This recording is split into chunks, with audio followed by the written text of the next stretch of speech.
Good morning dear student. मुक्त शिक्षा केंद्र तेलिपुकुर पूर्व बर्धमान এই শিক্ষা প্রতিষ্ঠান থেকে আজ আমরা নেতাজি সুভাষ ওপেন ইউনিভার্সিটির বিডিপির এফএইচএস ফার্স্ট ইয়ারের অর্থাৎ মানববিদ্যা ও সমাজবিজ্ঞানের একটি অধ্যায় নিয়ে আলোচনা করব। সেই অধ্যায়টির নাম বা চ্যাপ্টারের নাম হচ্ছে গৃহপালিত পশু ও কৃষির সূচনা। গৃহপালিত পশু ও কৃষির সূচনা। আমরা জানি যে আদিম মানুষ সর্বপ্রথম পশুপালন করেছিল, তার পরপরই কৃষিকাজের সূচনা করেছিল। তো সর্বপ্রথম পশুপালন কখন শুরু করেছিল এবং কৃষিকাজ কীভাবে সূচনা করলো এটা পড়ব আমরা। কিন্তু এই চ্যাপ্টারটা পড়ার কি কি উদ্দেশ্য, গৃহপালিত পশু ও কৃষি সূচনা বলে যে চ্যাপ্টারটা রয়েছে, এই চ্যাপ্টারটা পড়ার কি কি উদ্দেশ্য সেটা নিয়ে আমরা একটু আলোচনা করব। প্রথম উদ্দেশ্য কি? প্রথম উদ্দেশ্য হচ্ছে পশুপালন, বীজ বপন ও চারা রোপণের মাধ্যমে খাদ্য আহরণকারী অবস্থা থেকে কৃষি ব্যবস্থায় উত্তীর্ণ হলো। কে না মানুষ। মানুষ কি করলো? পশুপালন করতো একটা সময়, তারপর কি করলো? বীজ বপন ও চারা রোপণের মাধ্যমে মানুষ খাদ্য আহরণকারী অবস্থা থেকে কৃষিকার্যে উত্তীর্ণ হলো। কীভাবে হলো সেটা আমরা জানবো এই চ্যাপ্টার থেকে। তারপরের কি উদ্দেশ্য? জলবায়ু ও প্রাকৃতিক পরিবেশের ধারা যা এই উত্তরণকে প্রভাবিত করেছিল। কোন উত্তরণ? এই যে মানুষ প্রথমে কৃষিকাজ করত এবং এই যে খাদ্য আহরণকারী অবস্থা থেকে মানুষ কিভাবে এই একটা কৃষিকাজে উত্তীর্ণ হলো, এই যে মানুষের মধ্যে যে একটা পরিবর্তন বা বিবর্তন, সেই বিবর্তনটাকে, এই যে একটা বিবর্তন, সেই বিবর্তনটাকে প্রভাবিত করেছিল কি? জলবায়ু ও প্রাকৃতিক পরিবেশের ধারা। কারণ আমরা জানি যে কৃষিকাজের সঙ্গে জলবায়ু ওতপ্রোতভাবে জড়িত কৃষিকাজের সঙ্গে। সুতরাং যে জলবায়ুর প্রভাব কৃষিকাজের উপর যেহেতু ওতপ্রোতভাবে জড়িত, এই জলবায়ু এবং তার সঙ্গে সঙ্গে প্রাকৃতিক পরিবেশটা কিন্তু এই যে বিবর্তন, অর্থাৎ কোন বিবর্তন? খাদ্য আহরণকারী অবস্থা থেকে কৃষিকাজে উত্তীর্ণ হওয়ার যে পরিস্থিতিটা, এই যে বিবর্তনটা, এই বিবর্তনটাকে দারুণভাবে প্রভাবিত করেছিল কে? জলবায়ু আর প্রাকৃতিক পরিবেশ। তারপরে উদ্দেশ্য কি? এই বিবর্তনের সাক্ষ্য হিসাবে বিভিন্ন প্রত্নতাত্ত্বিক ও ঐতিহাসিক নিদর্শনের স্বরূপ। যেটা আমরা বললাম যে মানুষ খাদ্য আহরণকারী অবস্থা থেকে কৃষিকাজে উত্তীর্ণ হলো, এই যে একটা বিবর্তন ঘটলো, অর্থাৎ মানুষ যে পশুপালন, বীজ বপন, চারা রোপণের মাধ্যমে খাদ্য আহরণকারী অবস্থা থেকে একটা কৃষিকাজে উত্তীর্ণ হলো এবং সেই কৃষিকাজকে যখন জলবায়ু এবং প্রাকৃতিক পরিবেশ আরও প্রভাবিত করলো, তার যে একটা পরিবর্তন এবং বিবর্তন, সেই বিবর্তনটার সাক্ষ্য বা প্রমাণ হিসেবে আমরা কী পাই? সেখানে বিভিন্ন প্রত্নতাত্ত্বিক নিদর্শন ও ঐতিহাসিক নিদর্শনও আমরা পাই। অর্থাৎ মুদ্রা কথা হচ্ছে এটাই যে খাদ্য আহরণকারী অবস্থা থেকে মানুষ কৃষিকাজে যে উত্তীর্ণ হলো, এই যে বিবর্তনটার সাক্ষ্য বহন করে কি? বিভিন্ন প্রত্নতাত্ত্বিক ও ঐতিহাসিক নিদর্শন। এটা যে 3 নম্বর উদ্দেশ্য। 4 নম্বর উদ্দেশ্যটা কি? 4 নম্বর উদ্দেশ্য হচ্ছে যে কিভাবে স্থায়ী কৃষিকার্যের বিকাশ, উন্নত মানের প্রযুক্তি ও নতুন রাজনৈতিক সংগঠনের উদয় ঘটেছিল। মানুষ যখন প্রথমে কৃষিকাজ শুরু করলো, তো এই কৃষিকাজকে তারা স্থায়ীভাবে স্বীকার করে নিল, যেটা আজও পর্যন্ত আমরা করে থাকি বা কৃষিকাজ করছি। তো এইটা যে কৃষিকাজে যে স্থায়ী বিকাশ ঘটলো এবং কৃষিকাজটা প্রথম পর্যায়ে যেভাবে শুরু হয়েছিল আজকে সেই পর্যায়ে নেই, তার উন্নতি ঘটেছে। কৃষিকাজে বিভিন্ন রকম নতুন প্রযুক্তির আবিষ্কার হয়েছে এবং তার প্রয়োগ ঘটেছে। তারপর এবং তার পরিপ্রেক্ষিতে নতুন নতুন রাজনৈতিক সংগঠনের সৃষ্টি হয়েছে। এই যে 4 নম্বর যে উদ্দেশ্যটা, এটা কিন্তু একটা বড় উদ্দেশ্য এবং খুব গুরুত্বপূর্ণ একটা উদ্দেশ্য। কীরকম? এখানে কিন্তু অনেক কথা বলার আছে। কীরকমভাবে না, কীভাবে স্থায়ী কৃষিকাজের বিকাশ ঘটলো। প্রথমত মানুষ যখন কৃষিকাজ শুরু করেছিল তখন তো কৃষিকাজ এত উন্নত থাকেনি। তো এখানে যখন নতুন নতুন প্রযুক্তির আবির্ভাব ঘটলো এবং তার প্রয়োগ ঘটাতে শিখলো মানুষ, তখন কৃষিকাজের অনেক উন্নতি ঘটলো এবং তার সঙ্গে সঙ্গে কৃষিকাজের উন্নতির সঙ্গে সঙ্গে নতুন নতুন রাজনৈতিক সংগঠনের উদয় ঘটলো। তাহলে মেনলি আমরা আজকে এই চ্যাপ্টার থেকে যে সমস্ত উদ্দেশ্যগুলো বা যে সমস্ত জিনিসগুলো জানার চেষ্টা করবো সেগুলো হচ্ছে এটাই।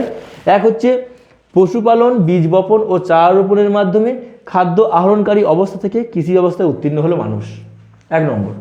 2 নম্বর হচ্ছে এই যে খাদ্য আহরণকারী অবস্থায় কৃষিকাজে উত্তীর্ণ হলো মানুষ, এক্ষেত্রে জলবায়ু ও প্রাকৃতিক পরিবেশের প্রভাব কতটা মানুষকে প্রভাবিত করেছিল খাদ্য আহরণকারী অবস্থা থেকে কৃষিকাজে উত্তীর্ণ অবস্থায় আসার।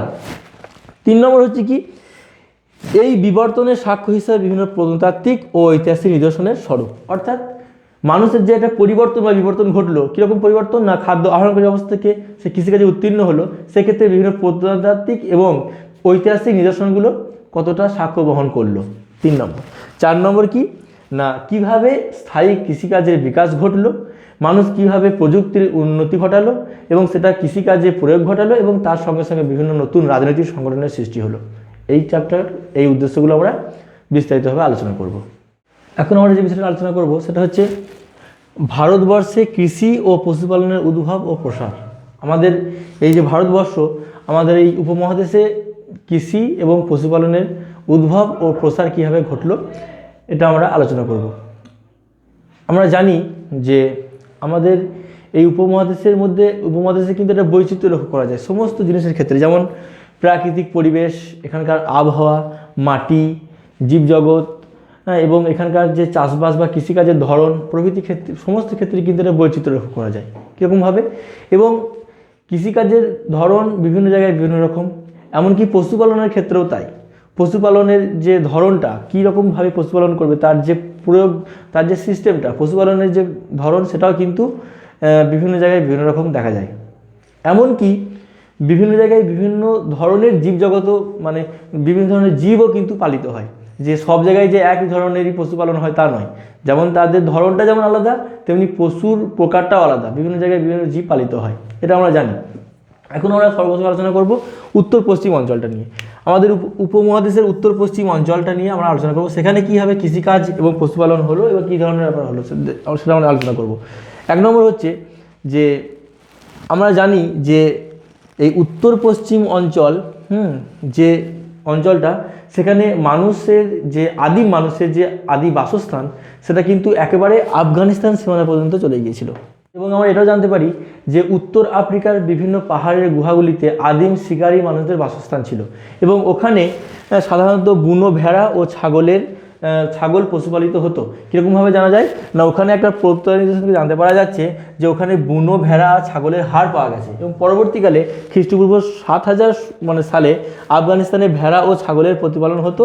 ওটাও একটা প্রত্নতাত্ত্বিক থেকে জানতে পারা যায়। কেন না, ওখানে বুনো ভেড়া এবং ছাগলের হাড় পাওয়া গেছিল ওই সময়। তো সেই কারণে ওখানে বলা যায় যে উত্তর পশ্চিম সীমান্ত অঞ্চল, যেটা আফগানিস্তান পর্যন্ত বিস্তৃত হয়েছিল, সেখানে একটা সময় বুনো ভেড়া ও ছাগল পালিত হতো। বর্তমানে পাকিস্তানের মেহেরগড় অঞ্চলে খ্রিস্টপূর্ব 6000 থেকে 5000 সালে কৃষিভিত্তিক একটি গ্রামের নমুনা পাওয়া গেছে। এটা হচ্ছে বর্তমানে পাকিস্তানের যে মেহেরগড় অঞ্চল, ওখানে কিন্তু খ্রিস্টপূর্ব 6000 থেকে 5000 অব্দের একটি কৃষিভিত্তিক একটি গ্রামের নমুনা পাওয়া গেছে। ওখানেও বিভিন্ন পশুপালন হতো এবং ওখানে যে সমস্ত পশুপালনগুলো হতো তার সঙ্গে কিন্তু এই উত্তর পশ্চিম সীমান্ত অঞ্চল, অর্থাৎ একদম আফগানিস্তান যেটা বললাম আর কি, সেখানে যে সমস্ত পশুপালনগুলো হতো তার সঙ্গে একটা মিল আছে।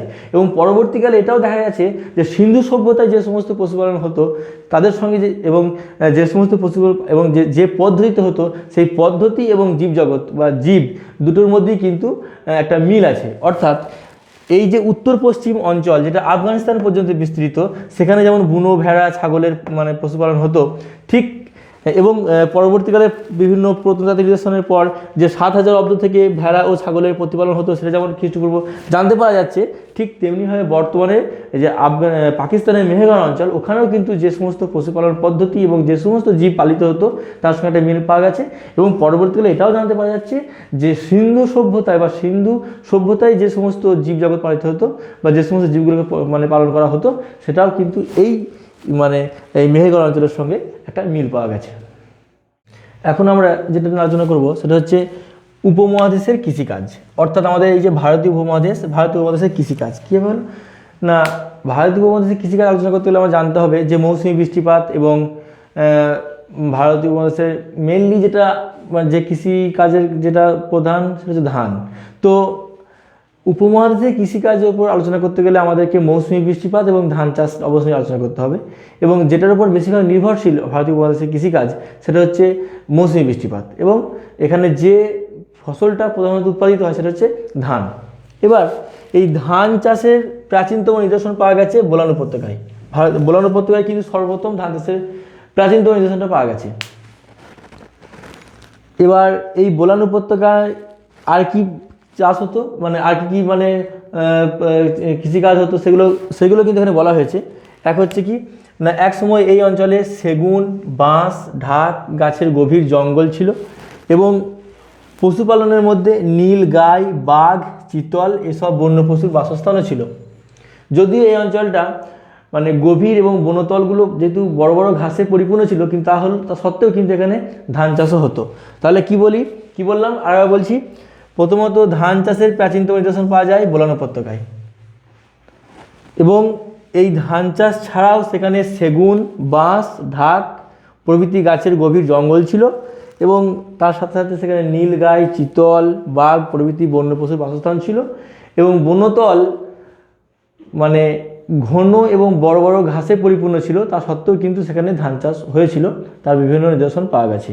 এবং ধান চাষের প্রাচীনতম নিদর্শন ইম্পর্টেন্ট জিনিস, সেটা হচ্ছে বোলান উপত্যকা। এটা বোলান উপত্যকারই আলোচনা হলো। দ্বিতীয়টা হচ্ছে যে চাঁপানিমান্ডু এলাকায় আদিম শিকারীরা বন্য পশু শিকার করত। এই এলাকাটাতে ওটা এই উপমহাদেশেরই মানে ভারত উপমহাদেশেরই অন্তর্গত। এই চাঁপানিমান্ডু এলাকা এই আদিম শিকারীরা এখানে বন্য পশু শিকার করতো, এটা আমরা জানতে পারি।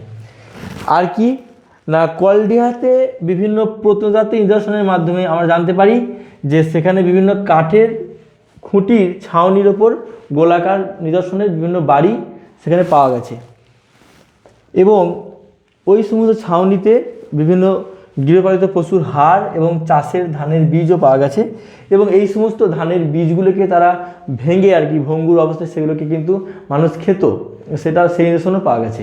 তাহলে ভারত উপমহাদেশে কৃষিকাজের যে জিনিসটা জানতে পারলাম সেটা হচ্ছে যে ভারত উপমহাদেশে কৃষিকাজ মেনলি মৌসুমি বৃষ্টিপাত ওপর নির্ভরশীল এবং প্রধান উৎপাদিত ফসল হচ্ছে ধান। এই ধান কোথায় প্রাচীনতম নিদর্শন পাওয়া গেছে? বোলান উপত্যকায়। এই বোলান উপত্যকায় ধান ছাড়া আর কি সেগুন, বাঁশ, ঢাক প্রভৃতি গাছের গভীর জঙ্গল ছিল এবং সেখানে পশুপালনের মধ্যে নীল গাই, বাঘ, চিতল প্রভৃতি বন্য পশুর বাসস্থান ছিল। আর কি না, সেখানে বনতল অর্থাৎ বনভূমি, গভীর জঙ্গল এবং সেখানে বড় বড় ঘাস যদিও ছিল, কিন্তু তা সত্ত্বেও কিন্তু সেখানে ধান উৎপাদিত হতো, তার বিভিন্ন নিদর্শন পাওয়া গেছে।